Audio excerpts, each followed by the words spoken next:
Muslims are required to invoke Allah's blessing and peace upon the Prophet whenever his name is mentioned. The Islamic Foundation presents The Broken Idol and the Jewish Rabbi, the stories of Amr ibn al-Jamuh and Abdullah ibn Salam and their conversion to Islam.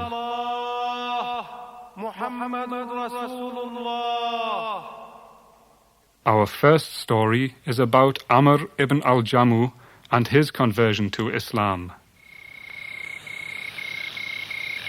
The companions of the Prophet, peace and blessings be upon him, were gathered in the courtyard of the mosque one evening. The weather was mild and the stars were shining overhead. What an unlikely group of people. There were rich and poor, young and old, learned and unlearned, chiefs and notables and slaves. All had been brought together by Islam, the religion of the blessed Prophet, who had recently emigrated to Medina. On nights like these, when they felt especially close, one companion would often tell the others how he had come to embrace Islam. This time it was Amr ibn al-Jamuh's turn to speak. Amr was one of the prominent chiefs in Yathrib, now called the city of the Prophet, or simply the city Medina, of the Banu Salama tribe. He was both generous and intelligent, and everyone looked upon him with respect. "Tell us, Amr, how it was you came to Islam," said one of the Ansar. "Surely it could not have been easy for you to give up your idol worship. It is said that for generations your idol was the most beautiful of any in Medina, made of the finest timber in the land, and that you were very proud of it." For once, Amr bowed his head and seemed a little shy. Slowly he began his story. "If you must know the truth, you might say I was tricked by my very own sons. Indeed, it is hard for a father to admit that his sons are wiser than he. Yet in this case, and in this case only," he admonished, frowning at the younger listeners, "they were right and I was wrong." "Yes, you're quite right. I took very good care of my idol, the great idol Manat, if you remember. When I think of the money I spent in dressing it in fine silks and anointing it with rare perfumes, I have to shake my head in shame and admit that it was a great waste, although I was not aware of it at the time. As you know, Musab had already been here in Medina for quite a while. His message was well known throughout the city, and many people had been converted. The incredible thing was that without my even knowing it, my own wife and my 3 sons had joined Islam. Can you imagine? They had kept it a secret from me, knowing, of course, that I would disapprove. There were not many of us left who had not joined Islam, had I but realized it. Nevertheless, I just continued worshipping my idol Manat. Why should I have changed my ways? Well, from what my wife Hind now tells me, she was very worried that I might die a kafir and go to hell because of my idol worshipping. Of course, I'm no longer young, and that could very easily have happened. She talked with me and pleaded with me, but it was no use. Finally, knowing my great weakness for my son Muaz, she persuaded him to recite the Fatiha to me, which he did. Bismillahir-Rahmanir-Rahim. Alhamdulillahi Rabbil Alameen. Ar-Rahmanir-Rahim. مالك يوم الدين إياك نعبد وإياك نستعين اهدنا الصراط المستقيم صراط الذين أنعمت عليهم غير المغضوب عليهم ولا الضالين. In the name of Allah, the Compassionate, the Merciful, all praise to God, Lord of all the worlds, the all-compassionate, the all-merciful, Master of the Day of Judgment. Thee alone do we worship, and from Thee alone do we seek help. Guide us on to the straight path, the path of those whom You have favored, not of those on whom is indignation brought down, nor of the astray.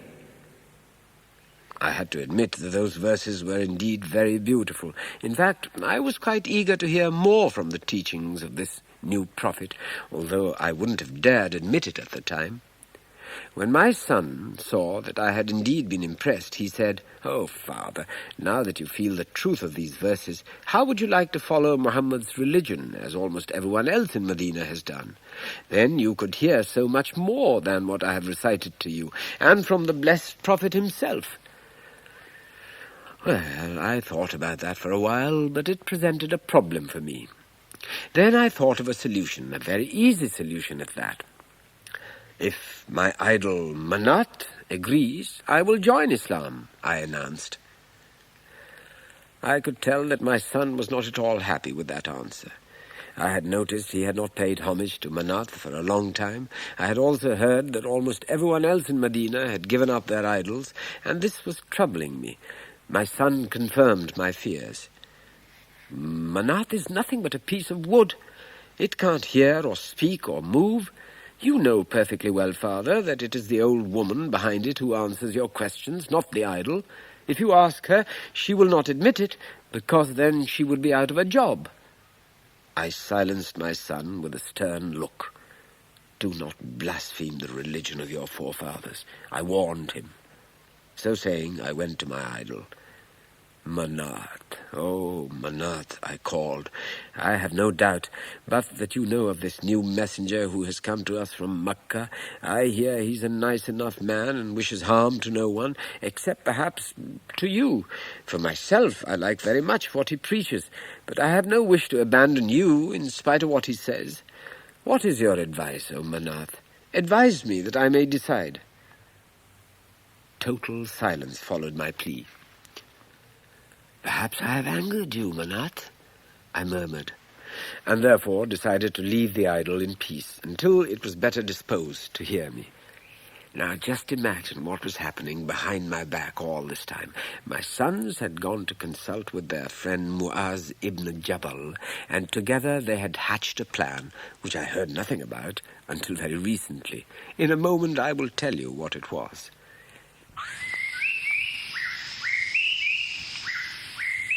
Now the next morning, when I went back to consult Manat, my idol was nowhere to be seen. How and where could it have disappeared to? No one had ever heard of such a thing as a disappearing idol. I searched inside the house, around the house, everywhere. Alas, Manat is not so small that it can hide behind a cushion, I lamented. Finally I wandered off so far that I came to the rubbish tip, and there, to my horror, was Manat, all covered with dirt and rubbish. What a terrible shock! I spent the entire day cleaning and polishing it, and after I had anointed it with perfume and dressed it in the finest silks, I replaced it in its niche in my home.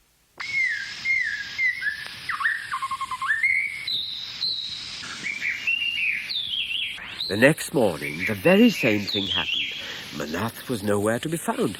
I could not believe that anyone could be so monstrous as to throw it on the rubbish tip a second time, but there, to my great sorrow, I found it, even filthier than before.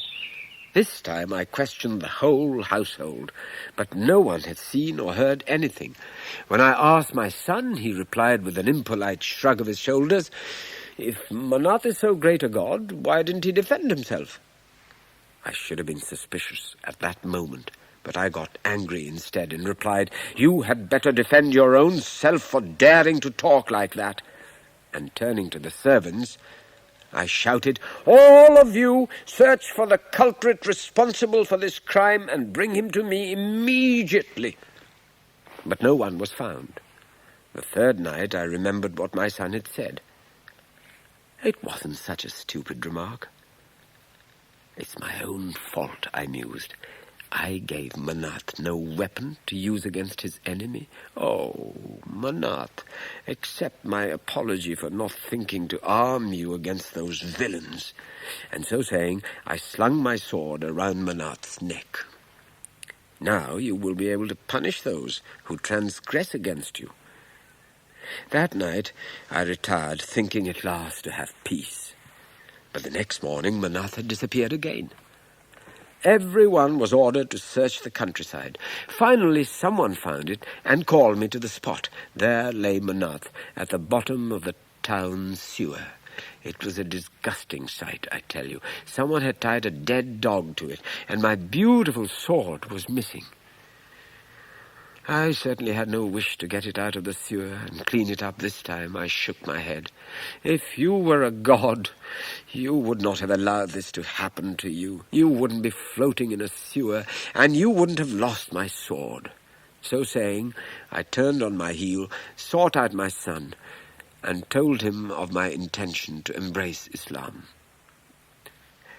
How happy I am now that I have left all that idle nonsense behind and have seen the truth the blessed Prophet has brought to us. As for my beautiful sword, a few months later I found it hanging beside my bed. Its scabbard had been polished and the blade sharpened. My sons could not keep from smiling when they heard of my discovery. It was then that they told me how for 3 nights running they had stolen Murad and befouled it. At first I was shocked, but then I realized that they had done all that for my own good. So I forgave them. Old Murad didn't even cry out for help, said my youngest son. So now, brothers, you have learned how it is that I embraced Islam. Our second story is about Abdullah ibn Salam and his conversion to Islam. Everyone had been very curious about Abdullah, once called Hussein ibn Salam. He, they knew, had been a respected rabbi of the Medina Jews, a scholar of the Torah from generations of scholars. Turning to the curly-haired sage, a companion asked him, Abdullah, now it is your turn. Tell us how you came to embrace Islam, you who were so devoted a Jew. Let me remind you, he began, that in the Torah, as well as in the sacred traditions, there is mentioned a prophet who would appear in Mecca and then migrate to Medina. So in fact, all my life I had hoped and prayed that I would live long enough to see him.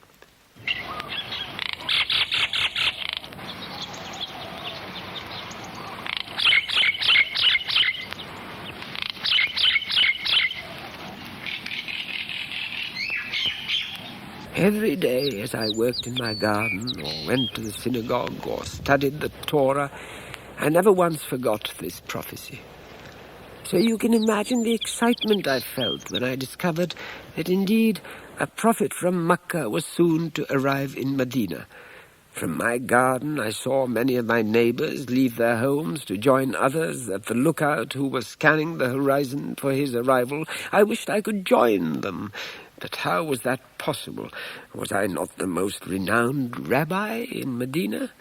I kept very quiet about it, but in secret I checked all the information I could get about him, his name, his family, his character, and so forth, and as a result became convinced that this was indeed the prophet mentioned in the holy books. So, as I was telling you, I was in my garden one day, cutting, splicing and planting date palms, when the news reached me that this prophet had indeed arrived and was at that moment in Quba, on the outskirts of Medina. The news was too much for me. I couldn't hold myself back and shouted at the top of my lungs, God is most great! God is most great!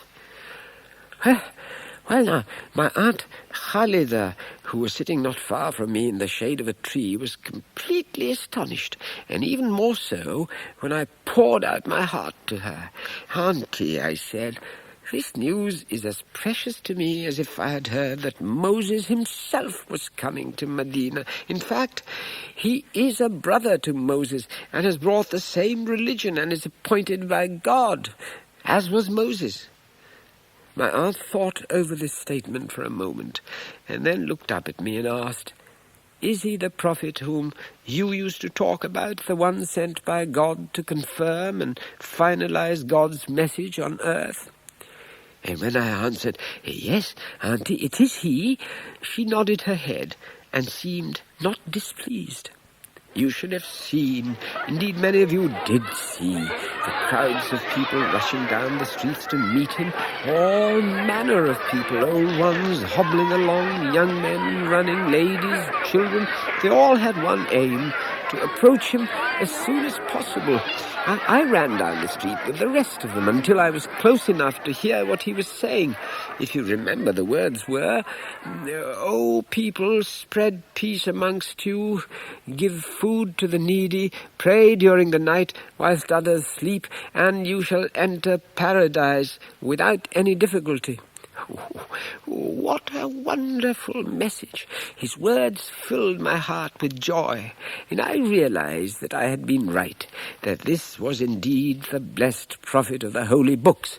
So, pushing my way through the crowd, I got even closer to him and declared in a firm voice, "I bear witness there is no God but God, and that Muhammad is the messenger of God." The blessed prophet turned towards me. "What is your name?" he asked. "Hussein, son of Salam," I replied. "Here is your new name," he said. "Abdullah, son of Salam." What better name than that, I ask you, for Abdullah means the servant of God. And a servant of God, as you know, cares nothing of hatred and bigotry and prejudice. He will break through all those barriers. "Oh, yes, Muhammad," I said.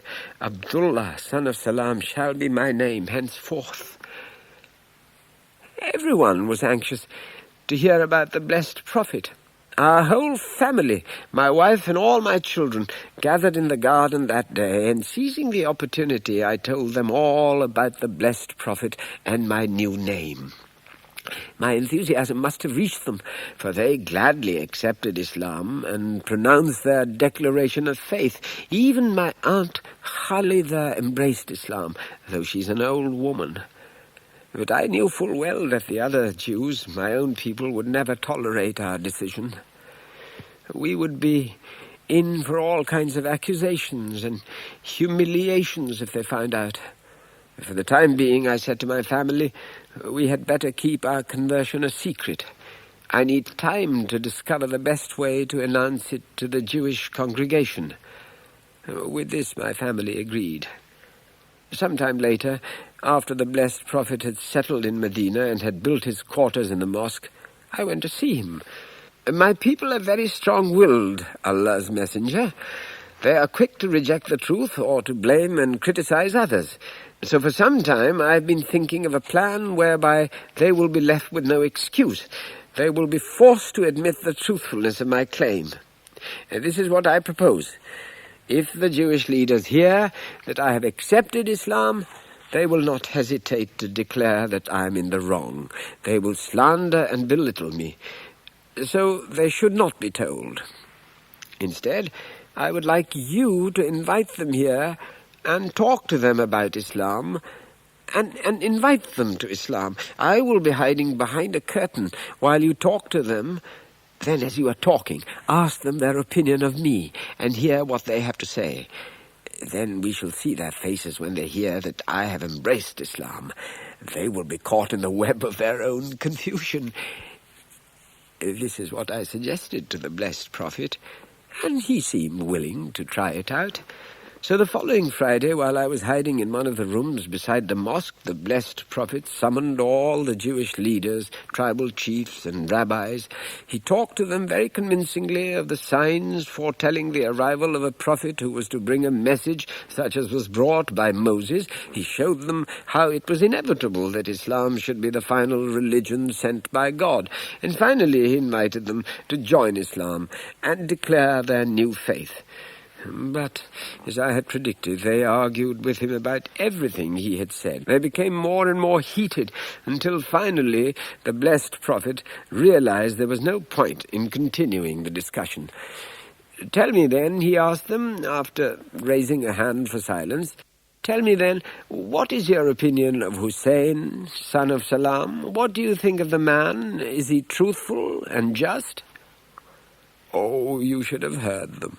They immediately changed their tone. "Hussein, son of Salam," said the old chief, the one with the high nasal voice. "Hussein, son of Salam," he squeaked. "Why, he is the greatest scholar of us all. He is our rabbi, descended from a long line of chiefs and rabbis. He is the wisest Jew of Medina." All of them nodded their agreement to this statement until the blessed Prophet interrupted them. "In that case," said the blessed Prophet, "if he accepts Islam, then you too will accept it." A cry of indignation arose, and some got to their feet and started shouting, "Never! Never! There is no possible way that Hussein would accept Islam. He would never take such a false step." This was exactly the moment I had been waiting for. I stepped into the room, and all eyes turned to stare at me. What was I doing in hiding? They asked themselves. "Oh, Jews of Medina," I addressed them, "fear God and accept what the blessed Prophet Muhammad has told you. Do not deny him as you've denied Jesus and other prophets who came before him. You should know by the signs that he is a true messenger of God. You even know his name, his attributes, and his characteristics. As for me, I bear witness that he is the messenger of God, and I believe in him and testify that what he says is the truth." They could not believe their ears. Some of them turned purple with rage and disbelief. Suddenly their anger burst as does a thunderstorm on a hot day. They yelled at me and insulted me. All the compliments which they had showered on me and on my family turned to insults like soft rain turns to hail.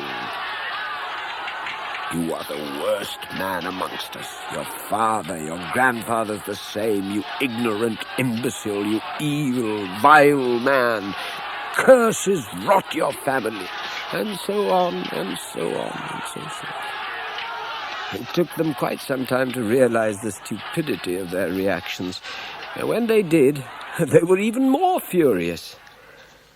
And so it is with those who are not firm in heart and are blinded by falsehoods. As for me, I would rather be amongst you, many of whom I don't know, than with a community of people such as those.